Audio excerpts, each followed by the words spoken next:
काल दिनांक 10 डिसेंबर रोजी भारतरत्न डॉक्टर बाबासाहेब आंबेडकर यांच्या पुतळ्याजवळ संविधान बुकाला काही लोकांनी त्यावरील काच फोडली आणि या अनुषंगाने सर्व समाज बांधवांच्या भावना दुखवल्या।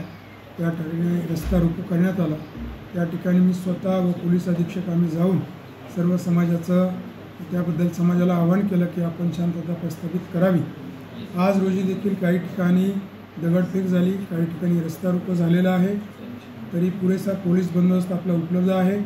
या अनुषंगाने संबंधित जो आरोपी आहे त्याला आपण अटक केलेली आहे, गुन्हा देखील दाखल झालेला आहे। आज जी काही निवेदने माझ्याकडे वेगवेगळ्या संघटनांच्या माध्यमातून प्राप्त झालेली आहे त्यामध्ये प्रमुख मागणी आहे की जो काही आरोपी अटक केलेला आहे त्याला कठोर शासन व्हावं आणि त्याच्या मागे जो कोणी मास्टर माइंड कोणी व्यक्ती संस्था असेल त्यावरती देखील कारवाई करावी अशा स्वरूपाची मागणी संघटनांनी केलेली आहे। त्याचबरोबर पुतळ्याला 24 तास संरक्षण मिळावं, त्या ठिकाणी बॅरिकेडिंग करावं अशी मागणी आपल्याला प्राप्त झालेली आहे। संपूर्ण पोलीस बंदोबस्त आता रस्त्यावरती आहे। SRPFची पण टीम लवकरच आपल्याला प्राप्त होत आहेत। वरिष्ठांना आपण अहवाल दिलेला आहे। सध्या परिस्थिती नियंत्रणाखाली आहे।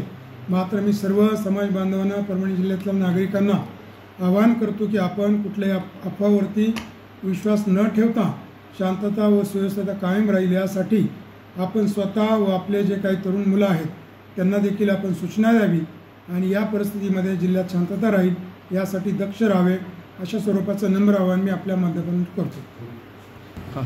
या अनुषंगाने बऱ्याच ठिकाणी जाळपोळ दगडफेक झालेली असल्यामुळे, काही गाड्यांची नासधूस केलेली असल्यामुळे पोलीस अधीक्षक यांच्या अहवालाच्या अनुषंगाने परभणी जिल्ह्यामध्ये आपण जमावबंदीचे आदेश कलम 144 नवीन कलम 163 प्रमाणे लागू केलेले आहेत। तर सर्व नागरिकांना मी आवाहन करतो की या आदेशाचं पालन करावं व जमावबंदी टाळावी।